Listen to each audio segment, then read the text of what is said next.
Hello, everyone. Welcome to Podcast 5. oh, our positions are switched on my screen, Oh but we're yeah, gonna let go. me.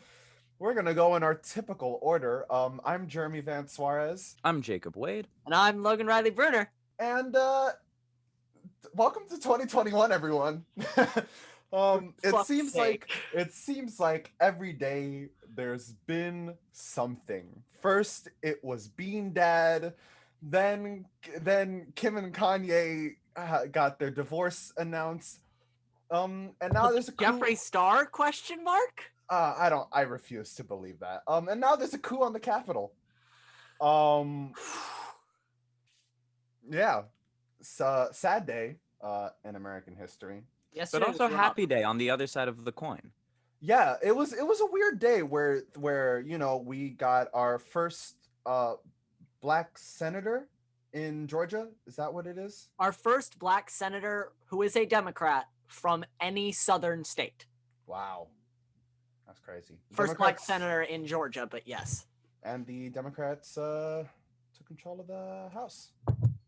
And the youngest senator since our next president, Mr. Joe Biden. Hey, There you go.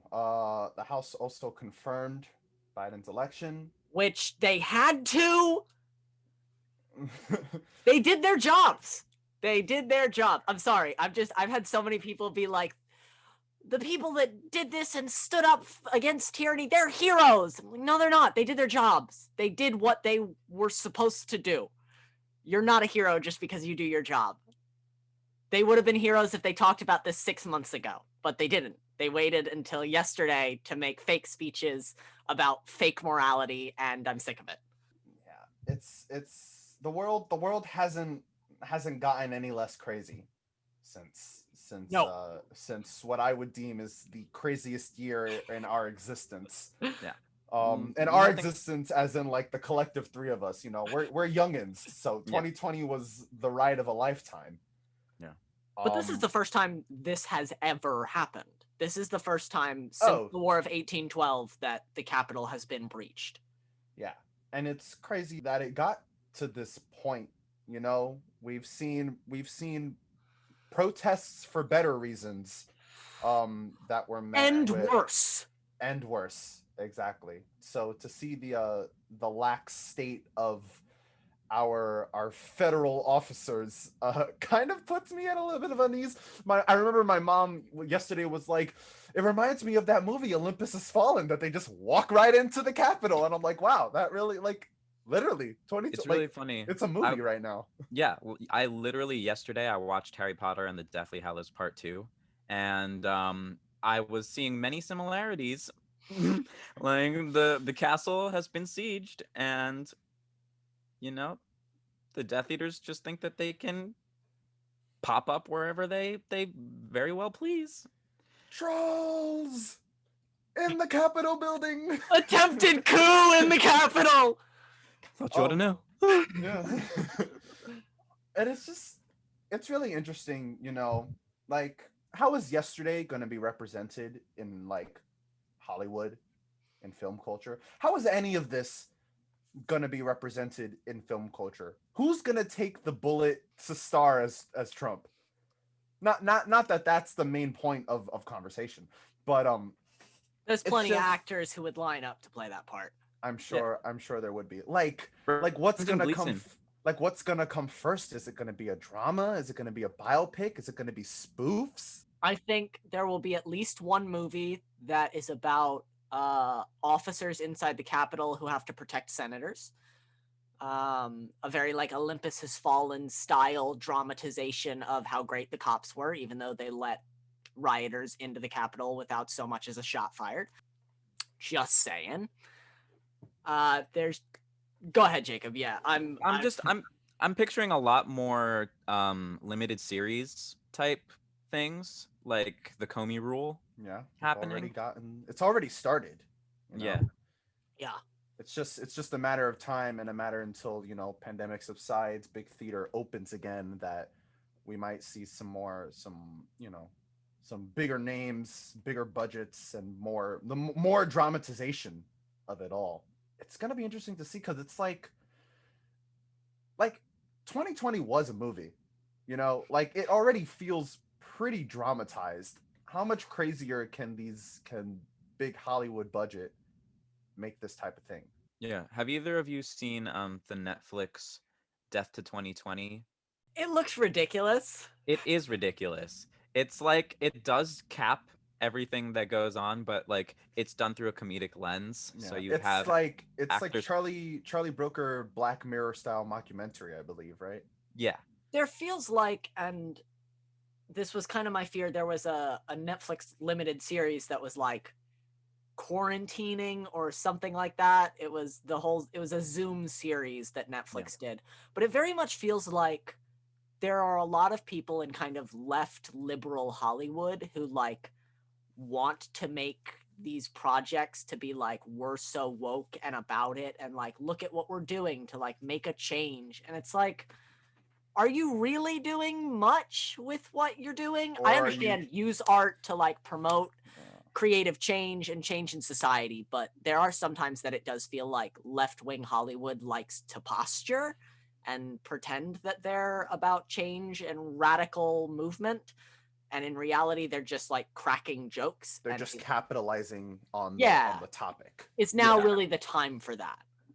Yeah. I was gonna say it's not really. I don't think that they're doing it about change, but more about like capitalizing on um the present moment and documenting it. Yeah, I agree with you about capitalizing on it. I feel like in terms of documenting the present moment, it feels less, to me at least, like documenting and more like, haha, look how funny we can be about how crazy this year was. And it's like, yeah, the year was crazy, and sure, we can make jokes about it in like 3 or 4 years, but there's still like 1,000, 2,000, 3,000 people dying a day. Yeah. Maybe let's not make haha 2020 was so crazy jokes quite yet. Let's fix the problem first before Yeah. we get to that. I think they feel that it's their jobs as like media companies to like distract everyone and make everyone feel a little more comfortable in their homes because right now, yeah, a lot of Americans are in their homes freaking out, crying, like having anxiety attacks. And yeah, as much as I love Samuel L. Jackson and Joe Keery and Whoever else is in yeah, Death to and 2020. Lisa Kudrow, like I love all these people. And comedy is without a doubt a great way to cope with a bad situation. But I was watching it and cringing a bit because They it's say not. they Yeah, a say lot of it is not. comedy is tragedy plus time, and it definitely doesn't feel like enough time has passed. it's also, there's this sense that like comedy has been used as a way to make radical social commentary in a way that makes people feel comfortable, and Death to 2020, at least from the previews, did not feel like that. No. It didn't feel like we want to make a radical social commentary about how crazy this is without making you too uncomfortable. It Mm-mm. felt like a joke, It and was cheap jokes too. yeah, it shouldn't. That's not what we need right now. We don't need cheap laughs. We need like actual radical social change.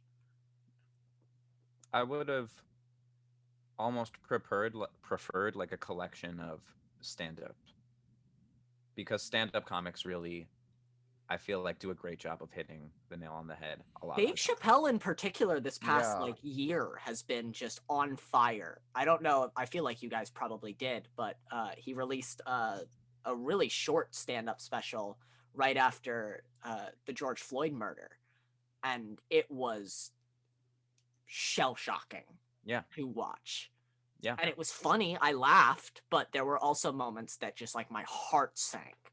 And Yeah. that's what I think comedy can really do. I think comedy can lure you in and really make you feel comfortable and then just rock your entire world. And that's what I wish we were seeing.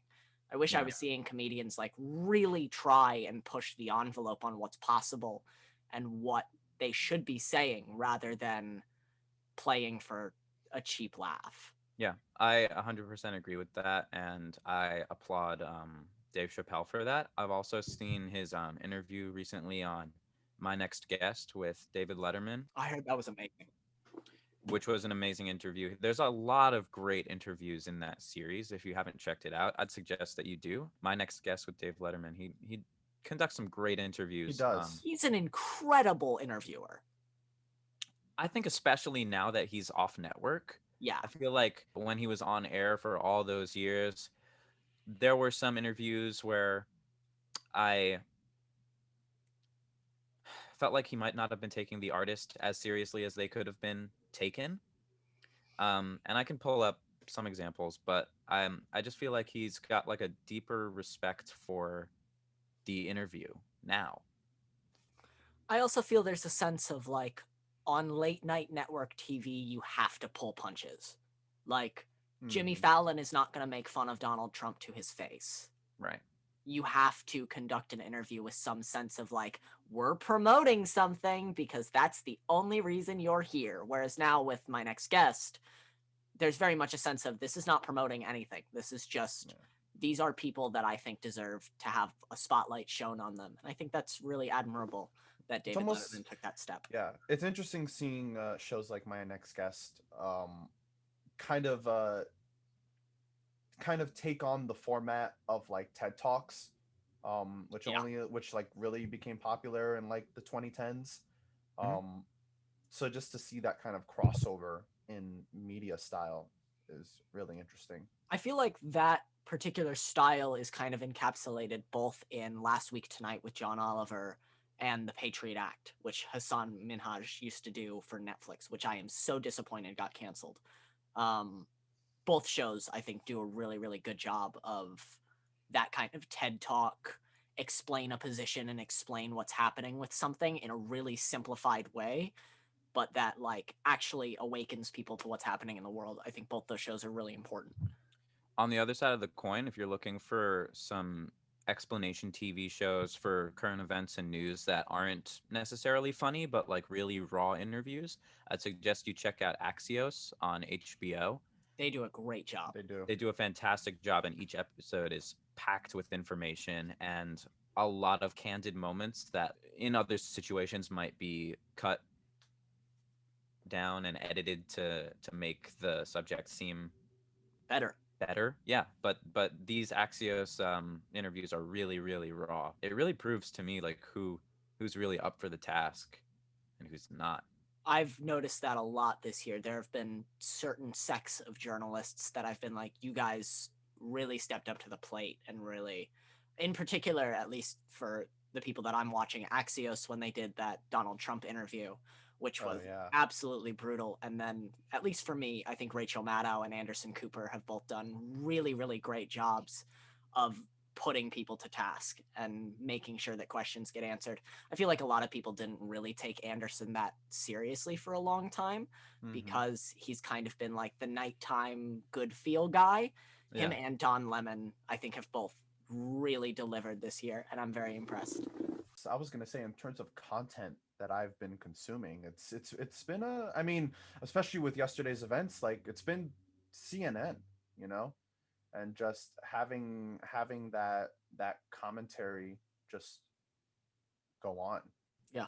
But yeah, any let's any content that you've been consuming that's been making you feel good. I was actually going to ask you the same thing, because if you're consuming the news, what are you using to offset that? Well, where we just entered the new year, so Blackwolves kind of took a little bit of a holiday break, well deserved. So I've been playing old video games. Nice. Me too. I replayed Final Fantasy 15 just like on a whim. I've been looking up games that are compatible with PlayStation 4 Pro since I had a base PlayStation. Now that I have a PlayStation 5, that means I get to enjoy all the 4K goodness. So I've been replaying games on that list. I recently re-downloaded The Last of Us Part 2. A lot of L's going on here.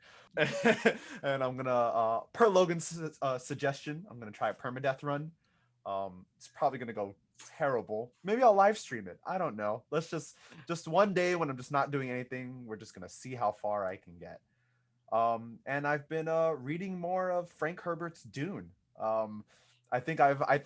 my teeth have finally moved past the bready goodness, and it's finally digging into the meat and proteins of the book. And ooh wee, is it fun, Jacob? I can't wait to talk about it with you when you get Yeah, up to I'm that on point. page like 90 now, so I'm still in book one, or part one of the book. Um, just without major spoilers, there was a really great dinner scene that I was just like, all I could picture was Oscar Isaac on screen, and I'm just so excited for the for the film version of this. Like I can't like it's always interesting reading a book knowing the movie's gonna come out, because then you can't help but think of like how the actors, like, what are they gonna cut out, who's gonna play this character. There's so many uh, characters reading that I just can't wait to see like who portrays them and how they're portrayed in the movie. yeah, that happened to me with the whole Harry Potter series because the books were coming out like after the movies for me. Like I think I saw the first movie and then I read the book and then like it continued Yeah. on. Like I would read the book, see the movie, read the book, see the movie. And I was always picturing the actors as I was reading. Um, but yeah, good points, good points. As for me, I actually recently watched all the Harry Potter movies again. Classic. They're my feel good movies. Um, yeah, super classic. I love that series so much. It's nice to see the good guys conquer evil Yeah, It is. 100%. It feels every good. time. It feels like there's been a lack of that in the world. Yeah. Aside from that, I've pretty much finished my TV shows. I feel like I'm thinking about starting The Crown. I haven't started it yet, so there's Good like one. yeah, bunch of content there for me to digest. And as for video games, I got back into Death Stranding. I see. I see you've Yeah, been playing it I've again. been I've been rebuilding roads and um, doing all of that, standard deliveries, premium deliveries. Trying to get that platinum trophy. Yeah, that'd be nice. I've only got 2 stars on my leg. Got a So lot more stars to go. yeah, I've got a lot more stars to go. And also, yeah, playing Red Dead Redemption 2 here and there online, posseing up Nice, with Nice. nice. my Very homeboys. nice. Yeehaw. Woo Yeah. woo. Logan, what have you been consuming? In terms of games, I don't even know how far into The Last of Us Part 2, and I can already absolutely see why it was called the Game of the Year. It is fantastic. I think in particular, Ashley Johnson deserves to be applauded for her performance as Ellie. It's amazing. I think she is a very, very underrated actor. Particularly with the friends that she keeps. As she is a member of Critical Role, she's known for being friends with people like Matthew Mercer and Travis Willingham and Laura Bailey, and they all get a lot more recognition, I think, than she does. Not to take anything away from them, I think they all deserve recognition, but I think that Ashley Johnson deserves the applause that she's getting. In terms of TV shows, I started watching the Shondaland series Bridgerton, which I love. I'm Interesting. a hopeless romantic at heart, which both of you know. And so to watch a whole series that's really just about people falling in love is like just giving me all the feels and making me feel so good during such a horribly dark time. So I've really enjoyed it. For anyone who watches, I'm gonna give you a heads up. In episode 5, there is a really, really intense, long, steamy sex scene. So just be prepared because it's long. Yeah, It's who were did you why did you do why were you Were you watching it with watching it with someone, your Logan? mom? because I'm watching it with my mom. Yes, and it is a long scene. Like if you've watched Game of Thrones, it's longer than any sex scene on that show. And Those sex scenes weren't very long. I'm not saying it's more graphic because it's not. They do a really good job of like making it really classy and like really you don't really see much, but it goes. Like it just goes and goes and goes and goes and goes. Like takes you from the beginning of the act to the end of the act with like no cuts. Wow. It sounds like Bridgerton has more sex than Sex Education. Yeah, it does. It's a lot.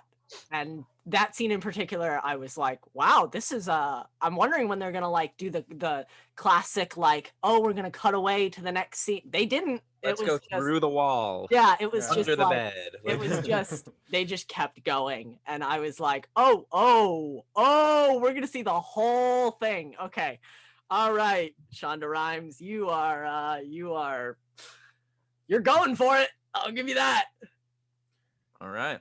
Also, just one more thing I've been consuming, just some just nice feel good content. I've been watching a lot of Valkyrae and Saikuno and Corpse just play some Among Us on YouTube. They They live make me so stream happy. like almost every night, and it's just like wholesome Among Us content. Valkyrae won Content Creator of the Year at the 2020 Game Awards, and everyone's just it's just like you're watching friends just play this really great game about lying and manipulating each other. And it's great. You know, there's alliances made sometimes, there's keywords. It's a great time. And I'll be the guy to say it. Like Corpse, just his voice makes me feel good. To hear Corpse, I speak wish makes me I feel wish good. I could emulate such a powerful voice. um but you know, Corpse isn't the only one talking with a deep voice nowadays. Um or in fact, there's going to be one less person talking with a deep voice in the world, and that is Mr. Affleck, Ben Affleck himself. It's reported that after the Flash, he will not be Batman anymore. I mean, we've known that for a little while. He said he was stepping off the Batman movie because he didn't really like the direction that DC wanted him to take it, which big surprise. Yeah. But the person who replaced him surprised me. Well, it's I believe it's still reportedly. I don't know if it's confirmed yet. But literally Batman Returns. Michael Keaton is Birdman reportedly himself? set to return to Batman. Like what? Okay, so hold on a second, right? Logan, Jacob, we're big wig Hollywood producers sitting in the offices of DC Entertainment. And Joe Schmo over here says, you know who we should bring back? Michael Keaton. Yes. No. I'm actually interested in this. Let's put ourselves in those producers' shoes for a second. What is the thought process behind bringing Michael Keaton back? So there's already the fan base that loves him, right? There's some diehard Batman fans who would flock to see Michael Keaton, the original Birdman, go to like return to a role. You know, he originated the role. Adam West originated it on TV. I There do were think you're Batmans right that he before him. originated the film role.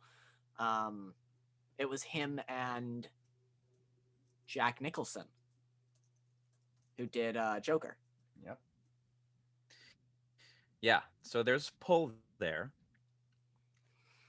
It's kind of, I mean, similar to like how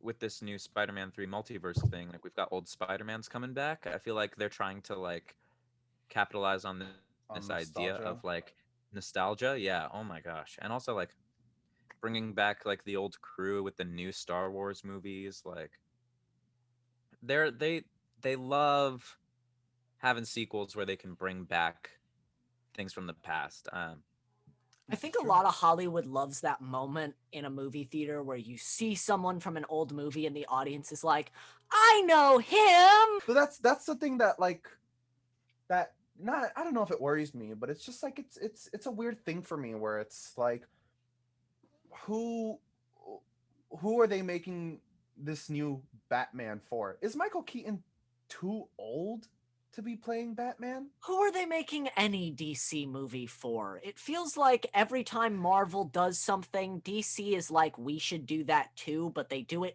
worse. Like, Spider-Man is doing the giant multiverse crossover after prepping us in Far From Home, making Into the Spider-Verse, bringing out Doctor Strange and the Multiverse of Madness. Like, they have prepped this. They're ready for it. And their fan base is ready for it. Yeah, DC is just doing it to do it. And that's how I felt a lot about DC in the past couple of years, is like, they're doing an Avengers movie, Batman versus Superman. Yeah. They're doing women are popular. Get Harley Birds of Quinn.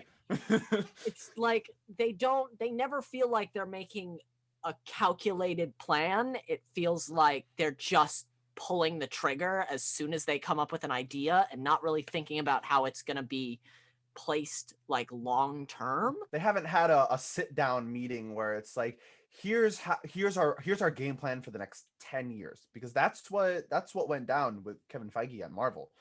You know, they planned this thing out, and I agree with you, Logan. It really feels like DC's just kind of seeing what everyone else is doing and trying to capitalize on that. Let's not forget the movie that started the DCEU was Man of Steel, which was a great movie. Dark, gritty, like ready for war Superman in a dark, gritty reality. And we've gone from that to, and I don't think this is much of a spoiler, but the latest Wonder Woman, which is kind of campy, over the top, a little more silly.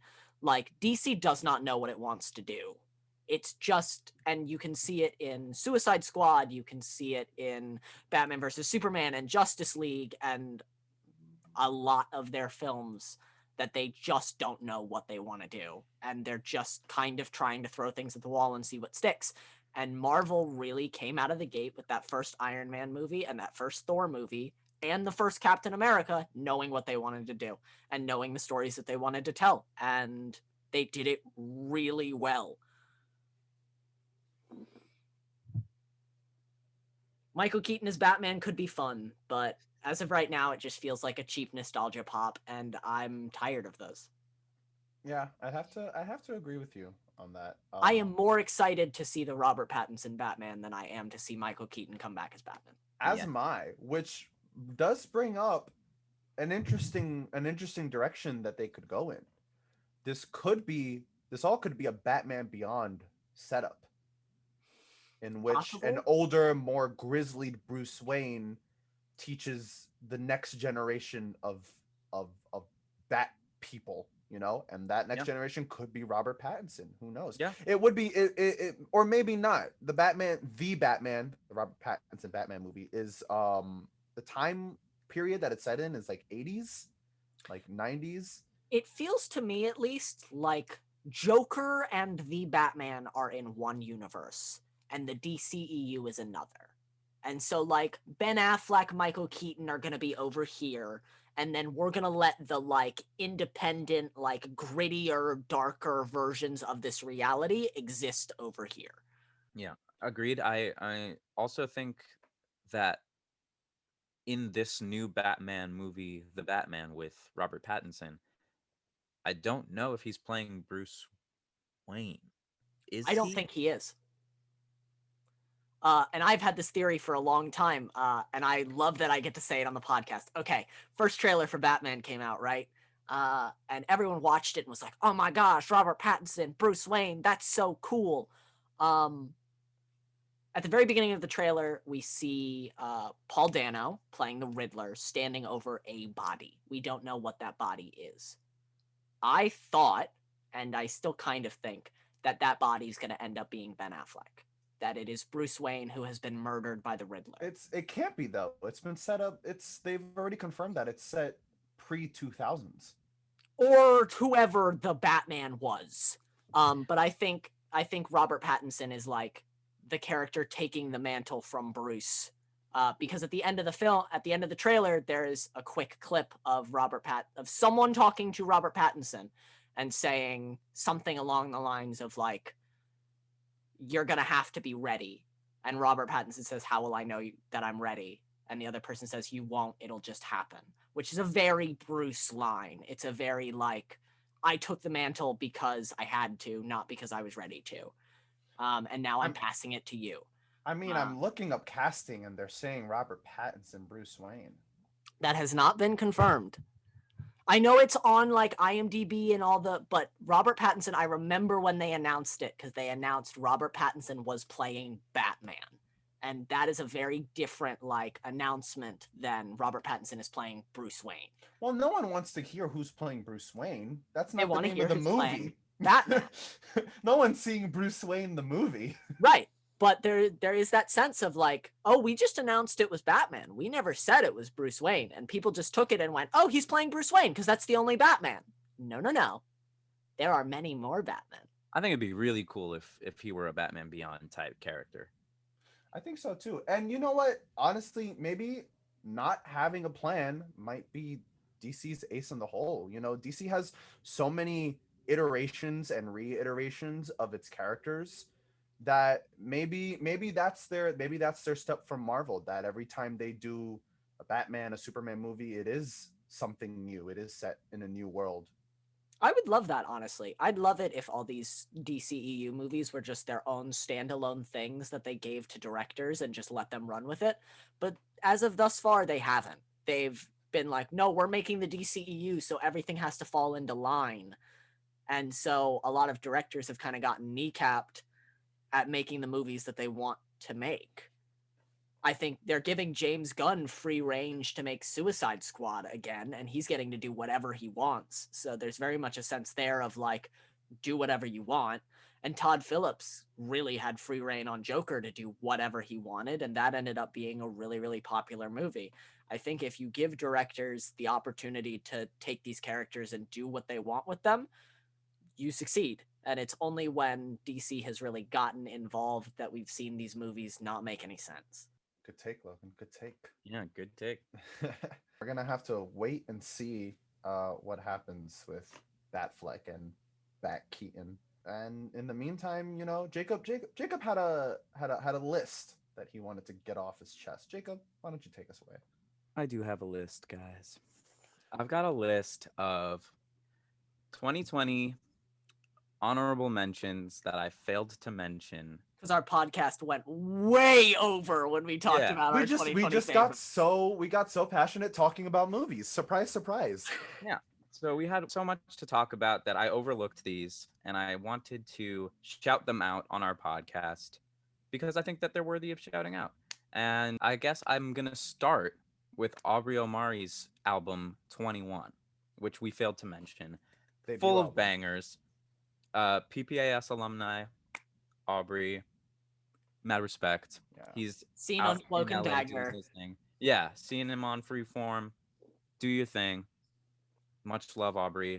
dude got Just gonna shout out my production. favorite tracks on that album. That album real has quick. production. That album has bars. Aubrey's flow is incredible.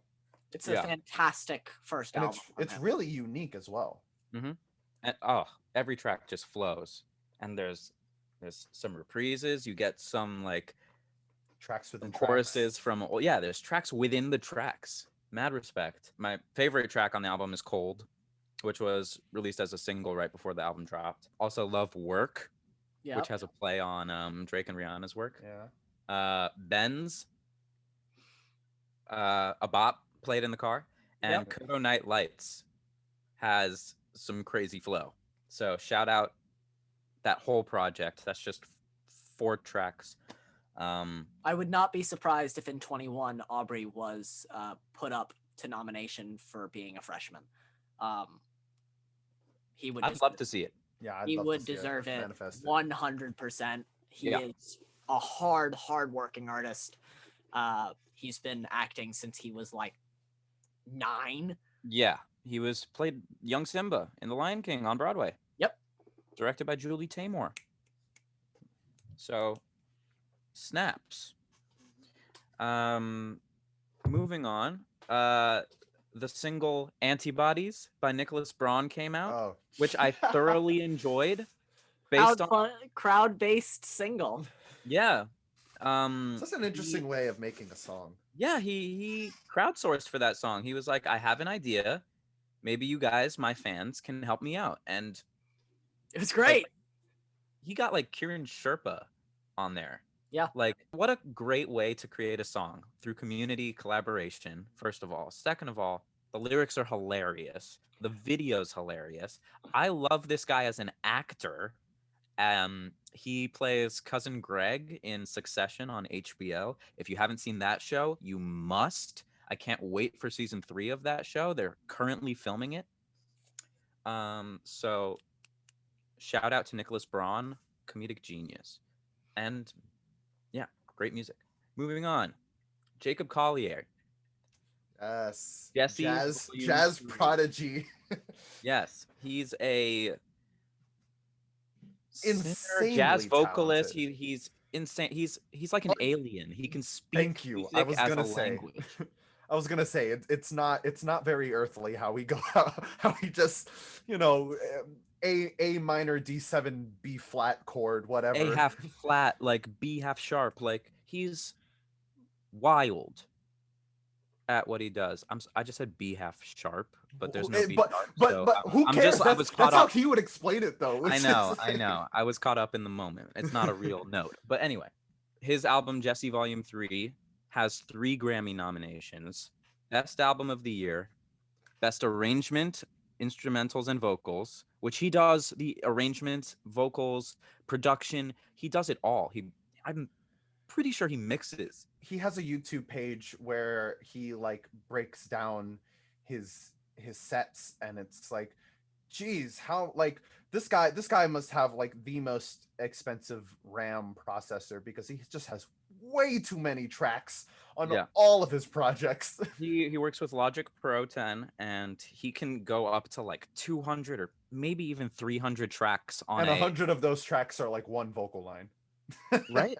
He just layers and layers and layers. And I have mad respect for the fact that he shares that process with his fan base. Yes. It's part of what inspired us to do TPS BTS. Yes, oh yeah, totally. 100%. So kudos to you, Jeremy, for doing that too.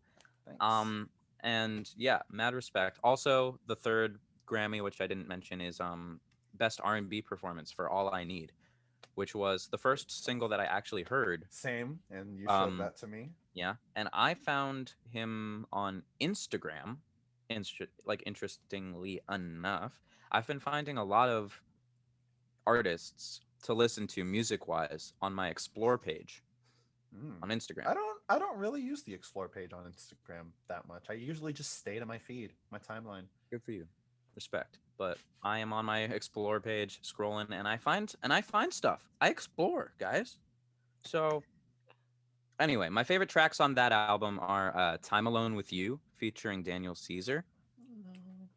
Yes. And All I Need featuring Mahalia and Ty Dolla $ign. Great song. It's all like feel good music too. It's like it's like, for me, it's the type of song where I'm like, how can someone not smile to this?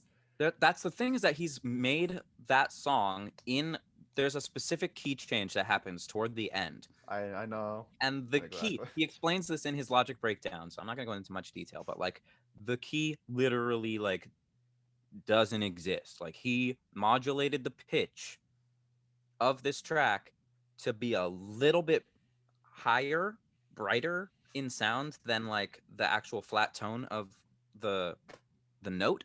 Mm-hmm.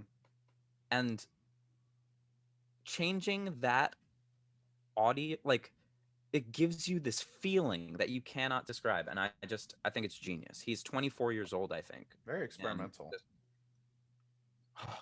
Nominated for 7 Grammys in total. Like, kudos to Jacob Collier. So sorry I didn't mention. Another artist that I found on Instagram is Jude Smith, who is electric guitar, acoustic guitar. He's a musician. He plays piano, drums. I'm sure he does it all. But I found him through Instagram as well, Explore page. He did a video collaboration with some company teaching how to play a lick on the guitar of part of his song that he wrote. I think he comes out with like weekly mini tutorial videos. I think he might even have a partnership with the Fender Play app. But he has 2 singles that I added to my Apple Music. 566 5566 is one of them. And the other is actually not by him, but it's by the Tuesday Crew featuring him. And the song is Magic to Me, which I actually covered in our acoustic Oh, sessions. this Yeah. is true. So trying to, spread the love, spread the love. Similarly, I found this next artist through TikTok. Her name's Lizzie McAlpine. She had a TikTok of her singing an original song. She was playing acoustic guitar on the floor of her bathroom or maybe in the tub. And that song I think was titled You Ruined the 1975. Not released. Oh, I remember Seen the this. TikTok, I've yeah? seen the TikTok. Yeah, such a cute You song. made it a Only real song? Oh, that's so it's awesome. not even released. It's she was just Oh, it's not even released. She was just jamming and went it's a viral. TikTok. It's a TikTok song. Purely on TikTok. I can only find that song on TikTok, but great. But a song that she actually released that I listened to, I looked her up after I saw that TikTok because I could tell that she was an insanely talented songwriter, singer-songwriter, and her song "Pancakes for Dinner" got me. That sounds It's nice. it's like a heartbreaking travel song. Like imagine like being heartbroken on an airplane. Perfect song for that. Last but not least, this is my final honorable mention. Corey Wong, incredible musician, extremely talented guitar player. Plays with that band. Come on, Wolfpack. Oh, yes, He plays Wolfpack. with Wolfpack. He dropped 3 albums this year, 2020. Three. 3. Wow. Elevator music for an elevated mood, full of happy tracks. Oh, I know who Corey Wong is now. Yes. So elevator music for an elevated mood. Gotta check it out. Trail Songs Dusk. Ooh. Oh, If yeah. you Trail are Songs Dusk is amazing. Yes, if you are upstate or if you are in the country, outside of the city, On a hike. on a hike, in the Just car, enjoying nature. Who cares? sunrise, sunset, doesn't matter. Play Trail Songs. There's 2 albums, Trail Songs Dusk and Trail Songs Dawn. Both incredible albums. I can't believe he put out so much music this past year, but those those fucking songs. Jacob's Shouts honorable out. mentions. So those are Jacob's honorable mentions for 2020. Awesome. Thank you, Jacob. Really appreciated. Let's just to wrap it up. Um, just really quickly, as we go into 2021, it's a new year full of new opportunities for each of us. Let's manifest some good things in our artistic career. I'll start first. I would love to uh I would love to further my knowledge of music theory, and apply that specifically to using like more synths, more arpeggiated synths. I've been really inspired by like the Tenet soundtrack. Um, and make another EP or album or something. I don't want to go another year without releasing some sort of musical project. Good. So that's what I'll manifest this year. Another NB, maybe one, maybe two musical projects coming out this year. Amazing. I can't wait to listen to them. I'll go next. I'd like to do more personal projects that originated with me. I feel like I'm a huge collaborator and I love working with other artists on whatever project it may be, whether it be Zoom theater or music.